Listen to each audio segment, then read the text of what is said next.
4. Division du travail dans la manufacture et dans la société. Nous avons vu comment la manufacture est sortie de la coopération. Nous avons étudié ensuite ses éléments simples, l'ouvrier parcellaire et son outil, et en dernier lieu son mécanisme d'ensemble. Examinons maintenant le rapport entre la division manufacturière du travail et sa division sociale, laquelle forme la base générale de toute production marchande. Si l'on se borne à considérer le travail lui-même, on peut désigner la séparation de la production sociale en ses grandes branches, industrie, agriculture, etc., sous le nom de division du travail en général. La séparation de ces genres de production en espèces et variétés sous celui de division du travail en particulier, et enfin la division dans l'atelier sous le nom de travail en détail. Note 25. La division du travail dans la société et la limitation correspondante des individus à une sphère ou à une vocation particulière se développent, comme la division du travail dans la manufacture, en partant de points opposés. Dans une famille, et dans la famille élargie, la tribu, une division spontanée du travail centre sur les différences d'âge et de sexe, c'est-à-dire sur une base purement physiologique. Elle gagne plus de terrain avec l'extension de la communauté, l'accroissement de la population et surtout le conflit entre les diverses tribus et la soumission de l'une par l'autre. D'autre part, ainsi que nous l'avons déjà remarqué, l'échange des marchandises prend d'abord naissance sur les points où diverses familles, tribus, communautés entrent en contact. Car ce sont des collectivités et non des individus qui, à l'origine de la civilisation, s'abordent et traitent les uns avec les autres en pleine indépendance.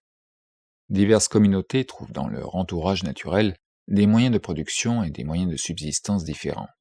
De là, une différence dans leur mode de production, leur genre de vie et leurs produits. Des relations entre des communautés diverses une fois établies, l'échange de leurs produits réciproques se développe bientôt et les convertit peu à peu en marchandises. L'échange ne crée pas la différence des sphères de production.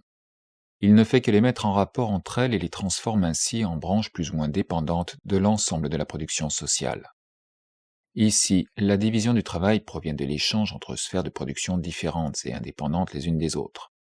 Là où la division physiologique du travail forme le point de départ, ce sont au contraire les organes particuliers d'un tout compact qui se détachent les uns des autres, se décomposent, principalement en vertu de l'impulsion donnée par l'échange avec des communautés étrangères, et s'isolent jusqu'au point où le lien entre les différents travaux n'est plus maintenu que par l'échange de leurs produits.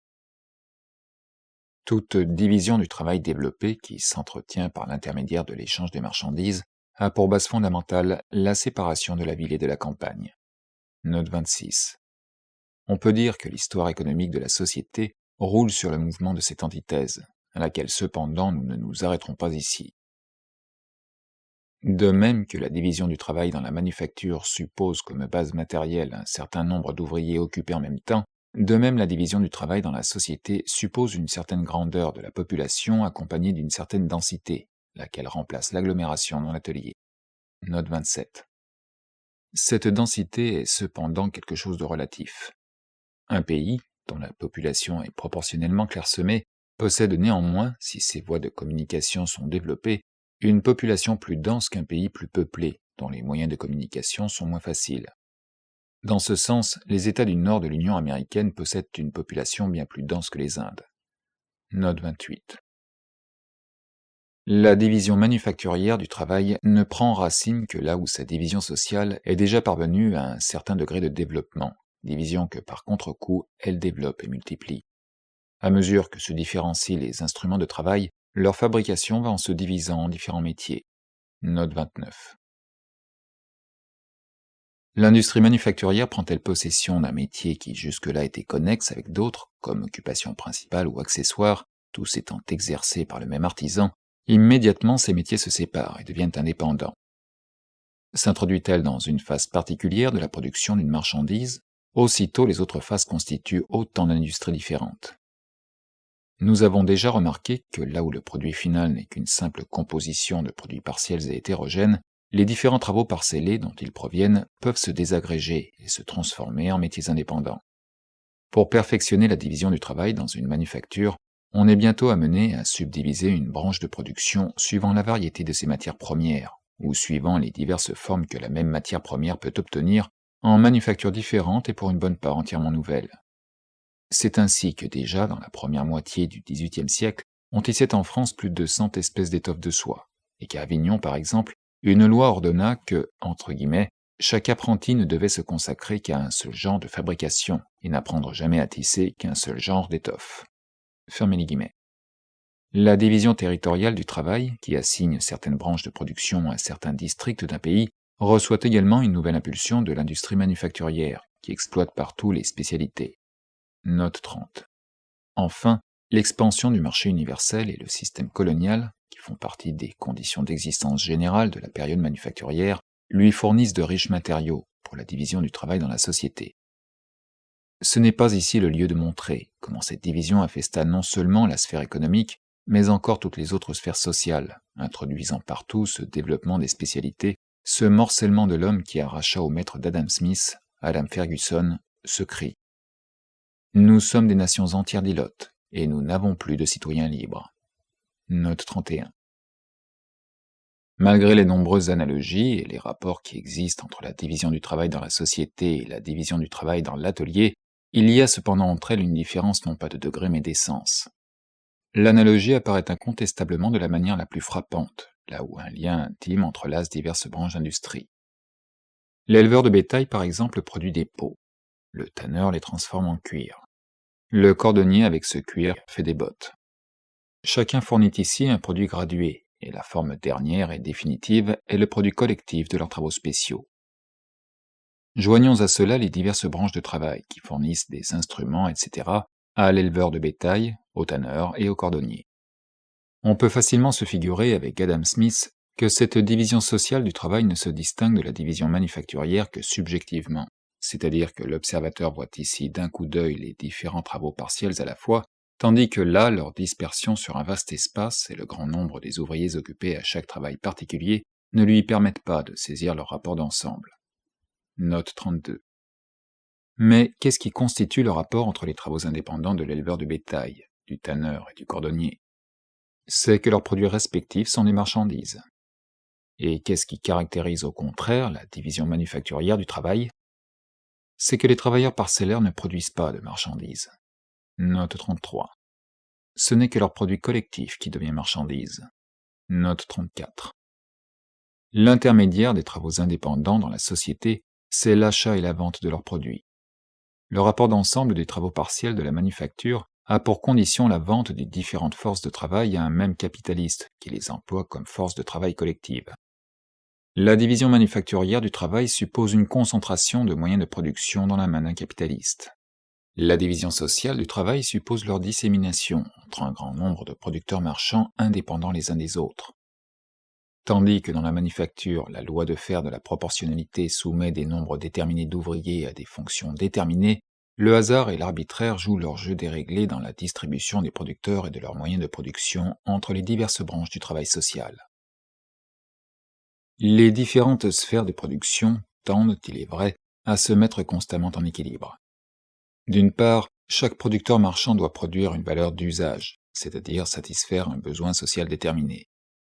Or, l'étendue de ces besoins diffère quantitativement, et un lien intime les enchaîne tous en un système qui développe spontanément leurs proportions réciproques. D'autre part, la loi de la valeur détermine combien de son temps disponible la société peut dépenser à la production de chaque espèce de marchandise.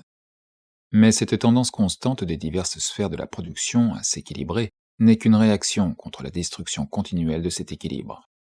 Dans la division manufacturière de l'atelier, le nombre proportionnel donné d'abord par la pratique, puis par la réflexion, gouverne a priori, à titre de règle, la masse d'ouvriers attachés à chaque fonction particulière. Dans la division sociale du travail, il n'agit qu'a posteriori, comme nécessité fatale, cachée, muette, saisissable seulement dans les variations barométriques des prix du marché, s'imposant et dominant par des catastrophes l'arbitraire déréglé des producteurs marchands. La division manufacturière du travail suppose l'autorité absolue du capitaliste sur des hommes transformés en simples membres d'un mécanisme qui lui appartient. La division sociale du travail met en face les uns des autres des producteurs indépendants qui ne reconnaissent en fait d'autorité que celle de la concurrence, d'autres forces que la pression exercée sur eux par leurs intérêts réciproques. De même que dans le règne animal, la guerre de tous contre tous, bellum omnium contra omnes, entretient plus ou moins les conditions d'existence de toutes les espèces. Et cette conscience bourgeoise qui exalte la division manufacturière du travail, la condamnation à perpétuité du travailleur à une opération de détail et sa subordination passive aux capitalistes, elle pousse des hauts cris et se pâme quand on parle de contrôle, de réglementation sociale du procès de production. Elle dénonce toute tentative de ce genre comme une attaque contre le droit de la propriété, de la liberté, du génie du capitaliste. Voulez-vous donc transformer la société en une fabrique ? Glapissent alors ces enthousiastes apologistes du système de fabrique. Le régime des fabriques n'est bon que pour les prolétaires. Si l'anarchie dans la division sociale et le despotisme dans la division manufacturière du travail caractérisent la société bourgeoise, des sociétés plus anciennes où la séparation des métiers s'est développée spontanément, puis s'est cristallisée et enfin a été sanctionnée légalement, nous offrent par contre l'image d'une organisation sociale du travail régulière et autoritaire, tandis que la division manufacturière y est complètement exclue ou ne se présente que sur une échelle minime, ou ne se développe que sporadiquement et accidentellement. Note 35. Ces petites communautés indiennes, dont on peut suivre les traces jusqu'aux temps les plus reculés et qui existent encore en partie, sont fondées sur la possession commune du sol, sur l'union immédiate de l'agriculture et du métier, et sur une division du travail invariable, laquelle sert de plan et de modèle toutes les fois qu'il se forment des communautés nouvelles.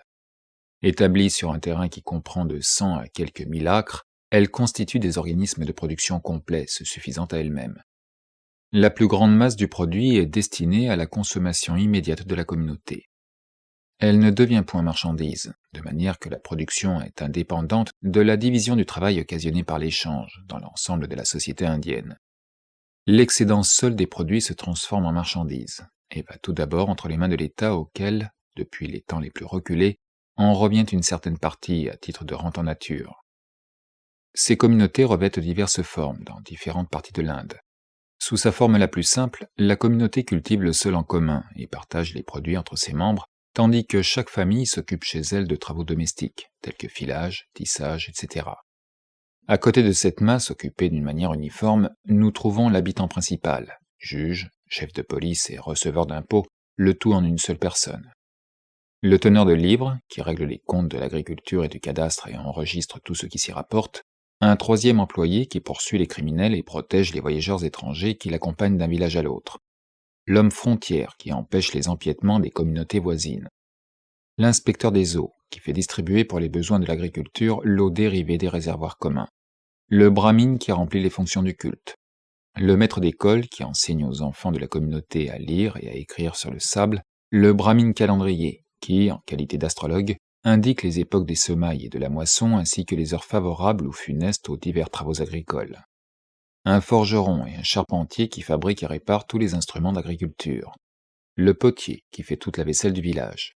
Le barbier, le blanchisseur, l'orfèvre et ça et là le poète qui, dans quelques communautés, remplace l'orfèvre et dans d'autres le maître d'école. Cette douzaine de personnages est entretenue aux frais de la communauté entière.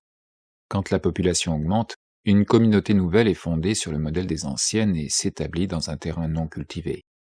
L'ensemble de la communauté repose donc sur une division du travail régulière, mais la division dans le sens manufacturier est impossible puisque le marché reste immuable pour le forgeron, le charpentier, etc., et que tout au plus, selon l'importance des villages, il s'y trouve 2 forgerons ou 2 potiers au lieu d'un. Note 36. La loi qui règle la division du travail de la communauté agit ici avec l'autorité inviolable d'une loi physique, tandis que chaque artisan exécute chez lui, dans son atelier, dans le mode traditionnel mais avec indépendance et sans reconnaître aucune autorité, toutes les opérations qui sont de son ressort.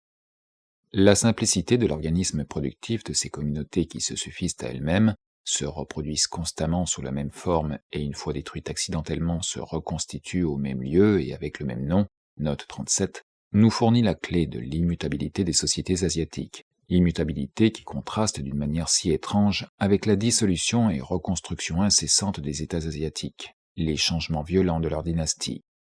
La structure des éléments économiques fondamentaux de la société reste hors des atteintes de toutes les tourmentes de la région politique. Les lois des corporations du Moyen-Âge empêchaient méthodiquement la transformation du maître en capitaliste, en limitant par des édits rigoureux le nombre maximum des compagnons qu'il avait le droit d'employer, et encore, on lui interdisait l'emploi de compagnons dans tout genre de métier autre que le sien. La corporation se gardait également avec un zèle jaloux contre tout empiètement du capital marchand, la seule forme libre de capital qui lui faisait vis-à-vis. Le marchand pouvait acheter toutes sortes de marchandises, le travail excepté. Il n'était souffert qu'à titre de débitant de produits. Quand des circonstances extérieures nécessitaient une division du travail progressive, les corporations existantes se subdivisaient en sous-genres, ou bien il se formait des corporations nouvelles à côté des anciennes, sans que des métiers différents fussent réunis dans un même atelier. L'organisation corporative excluait donc la division manufacturière du travail, bien qu'elle en développât les conditions d'existence en isolant et perfectionnant les métiers. En général, le travailleur et ses moyens de production restaient soudés ensemble, comme l'escargot à sa coquille. Ainsi, la base première de la manufacture, c'est-à-dire la forme capitale des moyens de production, faisait défaut. Tandis que la division sociale du travail, avec ou sans échange de marchandises, appartient aux formations économiques des sociétés les plus diverses, la division manufacturière est une création spéciale du mode de production capitaliste.